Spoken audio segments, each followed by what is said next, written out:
এই যে কোরআনে কারীমের হিফজ করে ছোট ছোট বাচ্চারা আপনারা দেখেন, কাজটা কি খুব সোজা মনে হয় আপনাদের কাছে? যাদের কাছে খুব সহজ মনে হয় তারা একটু এক পারা আধা পারা একটু হেফজ করার চেষ্টা করে দেখেন তো। 30 পারা কোরআন তাদের বক্ষে থাকে। তারা তুখোর হাফেজ যারা, তারা সকালে যদি দাঁড় করায় দেন, আপনার এক মাথা থেকে তেলাওয়াত শুরু করে দিবে, মাঝখানে জোহর পড়বে, খাওয়া দাওয়া করবে, একেবারে শেষ করে তারপরে সে থামবে। এরকম বহু হাফেজ এদেশে আছে। প্রায় সময় আপনারা দেখেন সারা বিশ্বের 10, 20, 50 এমনকি 100 দেশের সাথে কম্পিটিশন করে এদেশের ছাত্ররা প্রথম, দ্বিতীয়, তৃতীয় স্থান হয়। দেখছেন না আপনারা? এটা একবার দুইবার হয় না, কিন্তু অহরহ হয়। এটা এদেশের একটা গর্বের ধন।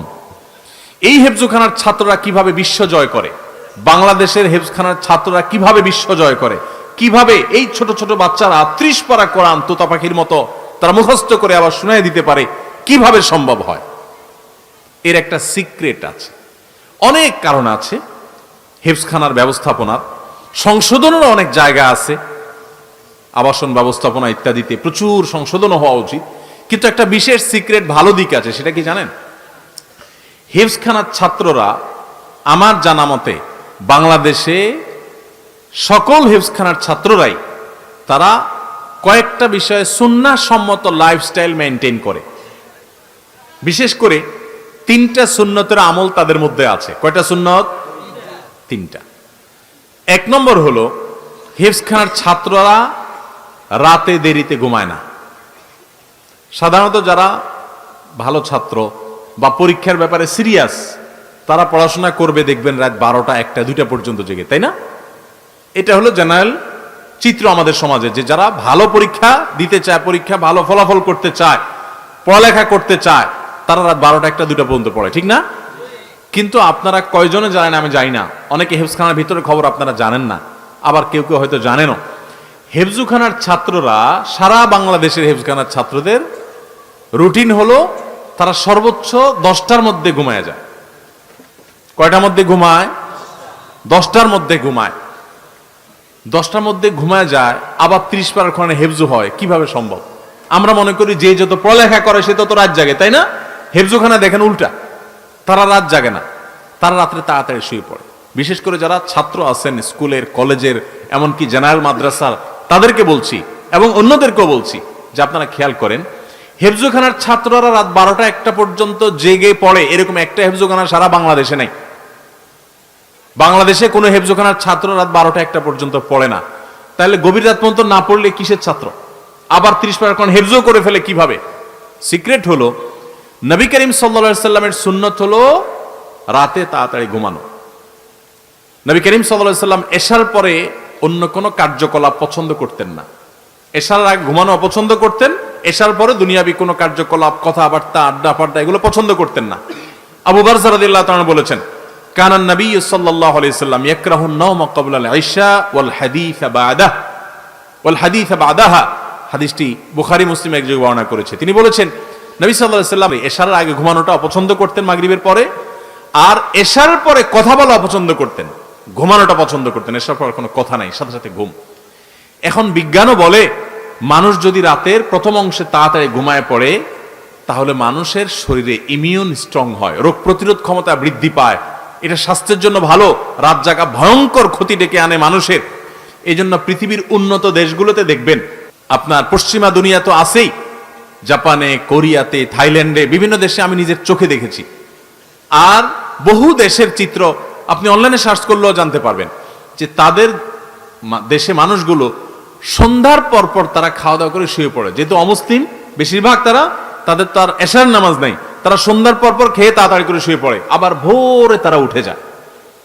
তো রাতে তাড়াতাড়ি ঘুমানোর কারণে তাদেরও দেখা যায় আর্থিক এবং জাগতিক আয় উন্নতি এগুলো হয়েছে।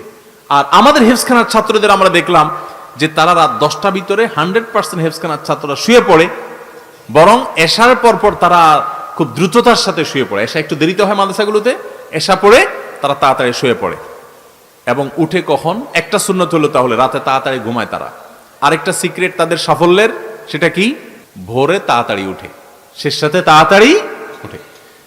ভোরে তাড়াতাড়ি উঠলে সারা রাত ভর যখন ঘুম হয়, 7-8 ঘন্টা ঘুম হয় সুন্দর করে, এরপরে ফ্রেশ মুডে পড়ালেখা করে। সারাদিন আপনি ঘুমেছিলেন না, বিকাল সন্ধ্যা, এরপরে রাত 12টা পর্যন্ত পড়ছেন, আপনার তো ঘুমের মুড থাকে, ব্রেন তো আপনার সচল ছিল এবং ইউজ ছিল, খুব প্রেসারে ছিল। এখন আপনি আবার পড়াশোনার চাপ দিচ্ছেন, ব্রেন তো নিতে পারবে না। কিন্তু 6-7-8 ঘন্টা ঘুমের পর ফ্রেশ মোডে উঠছেন, এবার ভোর রাতে পড়াশোনা শুরু করছেন, এই পড়াশোনা খুব দ্রুততার সাথে আপনার স্মৃতিতে গেঁথে যাবে। আমার শিক্ষার্থী ভাইরা, বেশিরভাগ ছেলে ফেলেরা, বিশেষ করে স্কুল কলেজের ভাইরা আমার, তা বোনেরা আমার, তাদের দেখা যায় রাতে 1টা পর্যন্ত পড়ে, 2টা পর্যন্ত পড়ে, আর সকালে 9টা পর্যন্ত শুয়ে থাকে। ঠিক না ঠিক? তো যখন পড়া দরকার তখন পড়ে না। তারা অনেকে অনেক ভালো রেজাল্ট করছে, কিন্তু তারা যদি সুন্নাহ লাইফস্টাইল করেন তারা আরো ভালো করতে পারবেন। তো হেফজখানার ছাত্রদের উন্নতির সিক্রেট, 3টা সিক্রেট আপনাদেরকে আমি বলছি। 1 নম্বর, তারা রাতে তাড়াতাড়ি শুয়ে পড়ে। 2 নম্বর হলো ভোরে তাড়াতাড়ি উঠে যায়, উঠে তাদের পড়ালেখা লেগে যায়। ওই টাইমের কাজ অনেক গুরুত্বপূর্ণ। এবার আসেন, যারা ছাত্র না, চাকরিজীবী, কর্মজীবী, পেশাজীবী, আপনাদেরকে বলছি, আমাদের দেশে বেশিরভাগ মানুষের অভ্যাস এখনো সকালে ঘুমানো। শহরে তো শহরে, এমনকি গ্রামেও এখন মানুষ সকালে 9টা, 8টা, 9টা পর্যন্ত ঘুমায়। আমি পৃথিবীর অনেক দেশে দেখছি যে ভোরে সকালে দোকান খুলে ফেলে তারা। আর আমাদের দেশে অনেক দোকান আছে 10টা, 11টা আগে খোলে না। কেন? কারণ পাবলিক সব ঘুমে, দোকানদার খুলে কি করবে? অনেক উন্নত দেশে আমি দেখেছি যে সন্ধ্যার পর রাস্তাঘাটে আর গাড়ি ঘোড়া নাই, তেমন ফাঁকা হয়ে গেছে, মানুষ ঘুমাইতে চলে গেছে।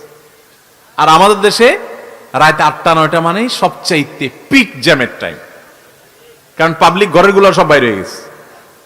আর ভোরবেলা ফজরের পর রাস্তা ফাঁকা ফাঁকা, কারণ সব নাকটাই না ঘুমাইতেছে। ভাইরা আমার, মনে হবে খুব ছোট্ট ইস্যু, ছোট ইস্যু না, অনেক বড় ইস্যু। জীবনের বরকত ধ্বংস হয়ে যায়, প্রোডাক্টিভিটি নষ্ট হয়ে যায় এই সকালের ঘুম। হেফজখানার ছাত্ররা, তাদের দ্বিতীয় সিক্রেট হলো তারা সকালে কাজ করে। নবী সাল্লাল্লাহু আলাইহি ওয়াসাল্লাম দোয়া করেছেন, আল্লাহুম্মা বারিক লি উম্মতি ফি বুকুরিহা, আল্লাহ আমার উম্মতের জন্য ভোরের সময়টাতে আপনি বরকত দান করেন। নবীজি দোয়া করে গেছেন, সকালে আপনি ব্যবসা করবেন, ব্যবসা আল্লাহ বরকত দিবে। চাকরি করবেন, চাকরিতে আল্লাহ বরকত দিবে। পড়ালেখা করবেন, সেখানে আল্লাহ তাআলা বরকত দিবে। আপনি যে কাজ করবেন সে কাজে বরকত হবে।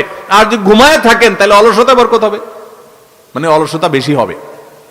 ভাইরা আমার, তাহলে হেফজখানার ছাত্ররা দেখেন ভোর রাতে উঠে যায় এবং পড়ালেখা করে। আমরা অনেকেই সকালের ঘুমে অভ্যস্ত, তাই না? আমিও টুকটাক ঘুমাইতাম। দীর্ঘদিন থেকে আমি নিজের সঙ্গে সংগ্রাম করছি যে রাত যদি ঘুম নাও হয়, সকালে কোনো ঘুম নেই।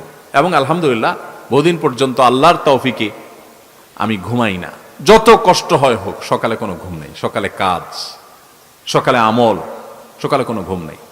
বাংলাদেশের একটা ব্যাপক ব্যাধি এটা, যে আজকে আমাদের ঘরে ঘরে মানুষ গভীর রাত পর্যন্ত কোনো কাজ নাই, অযথা বসে বসে 12টা, 1টা পর্যন্ত মোবাইল টিপবে। ঠিক না ঠিক? শুয়ে শুয়ে 1 ঘন্টা টিপবে।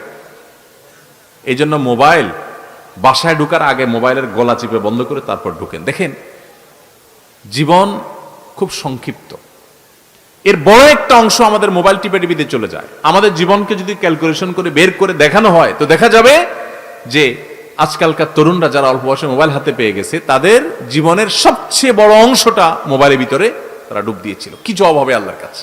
ভাইরা আমার, তো হেফজখানার ছাত্রদের দ্বিতীয় সিক্রেট হলো তারা ভোর রাতে উঠে পড়াশোনা করে। ভোর রাতে উঠে পড়াশোনা করা, ভোরে উঠে কাজে শুরু লেগে যাওয়া, এটা জীবনে বরকতের কারণ।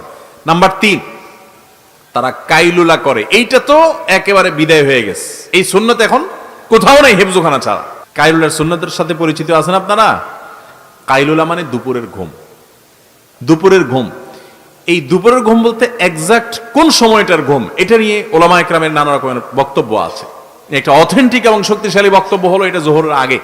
হেফজখানার ছাত্ররা সাধারণত কয়টা ঘুমায়? সকালে 9টা, 10টায়, জোহরের আগ পর্যন্ত ঘুমায়। ঘুম থেকে উঠে গোসল করে তারা জোহরের নামাজ পড়ে। নবী সাল্লাল্লাহু আলাইহি ওয়াসাল্লাম বলেছেন, দেখেন, কিলু ফাইন্না শাইতানা লা ইয়াকিল, তোমরা কাইলুলা করবা, কারণ শয়তান কাইলুলা করে না। দুপুরের এই ঘুমটা এত ইম্পর্টেন্ট যে এখানে সামান্য একটু, ইতিমধ্যে এটা নিয়ে অনেক গবেষণাও হয়েছে। পৃথিবীতে অনেক অমুসলিম গবেষকরা গবেষণা করে বের করেছে যে দুপুরের সামান্য কয়েক মিনিটও যদি মানুষ ঘুমাতে পারে, তাহলে সেটা শরীরকে এত বেশি সতেজ করে এবং এত বেশি কাজের স্টামিনা দেয় যে সে অন্য সময়ে ঘন্টা ঘন্টা ঘুমালেও সেটা পায় না। আবার সকাল থেকে টানা আপনি কাজ করছেন, দুপুরে একটু ঘুমালেন, আবার টানা সন্ধ্যা পর্যন্ত আপনি কাজ করার স্টামিনা আপনার শরীরে পাবেন, স্পৃহা আপনি পাবেন। এই সুন্নত তো একেবারে বিদায় হয়ে গেছে। আমরা অনেকে জোহরের পরে খায়া দায়া আস্তে ধীরে যদি বন্ধের দিন থাকে, ঘুমের সুযোগ থাকে, তো যায় বিছানা যায়, এমন ভাবে বিছানা যায় যে আসর মাগরিবের সাথে পড়ি। ঠিক না ভাই? ঠিক। জীবনের বরকত লাভের জন্য এই তিনটা সুন্নাহ জিন্দা করা খুব গুরুত্বপূর্ণ। হিফজখানার ছাত্রদের, এত ছোট ছোট বাচ্চারা এত ভালো করে কোরআন কারীমের হিফজ করে, এত তাড়াতাড়ি সময় হিফজ করে, এর অন্যতম কারণ, অনেক কারণ আছে, আমি এগুলোকে একমাত্র বলছি না। তারা রাতে তাড়াতাড়ি ঘুমায়, ভোরে উঠে তারা পড়ালেখা করে, কায়লের সুন্নাতটাকে তারা জিন্দা করে। এর পাশাপাশি আরো তো অন্যান্য বিষয় আছেই। আল্লাহ তাআলা আমাদের সবাইকে এই সুন্নাহগুলো মেনে চলার তৌফিক দান করুন। সবাই চেষ্টা করবো তো ইনশাআল্লাহ। আমার অবাক লাগে যখন দেখি অমুসলিম দেশগুলোতে সন্ধ্যার পরে মানুষ ঘুমায় পড়ে। আমি অবাক হয়ে গেছি, যেখানে দেখেছি আমি জিজ্ঞেস করছি প্রবাসী বাংলাদেশি ভাইদেরকে, ভাই এটা কি এই দেশের নর্মাল কালচার? বলে হ্যাঁ, এটা কমন কালচার এখানকার, যে সবাই সন্ধ্যার পর পর ঘুমায় পড়ে। আমি বলি আরে, এটা তো আমার হাদিসে আছে, আমার নবী সাল্লাল্লাহু আলাইহি সাল্লাম বারবার বলে গেছেন, তিনি রাত জাগতেন না কখনো। আর আমার দেশে মানুষকে কোনোভাবে বোঝানো যায় না, কোনোভাবে বোঝানো যায় না। শুধু আমার দেশ হলে একটা কথা, যত মুসলিম দেশ আছে, বিশেষ করে মিডিল ইস্টের মানুষ তো আরো ভয়াবহ, তাদের রাত হয় রাত 12টা-1টার পর, আর আমার দেশে মানুষের রাত হয় রাত 9টার পর। ঠিক না? অফিস আদালত থেকে আইসা, দোকানপাট বন্ধ করে আইসা, কাজ কাম করে আইসা বাসায় জামা কাপড় খুলা, এশার নামাজটাকে যারা নামাজ পড়েন তারা বোঝা মনে করেন, নামাজ পড়ে ফেলছেন, ঝামেলা শেষ। এবার সোফার রুমে, আপনার ড্রয়িং রুমে সোফাতে একদম প্যাটের শরীর ঝাইড়া দিয়া বৈশা, পুরা ফ্যামিলির লোকজন বৈশা এখন আড্ডা জমে, বিসমিল্লাহ হয়। রাত 10টার পরে আড্ডার কি হয়?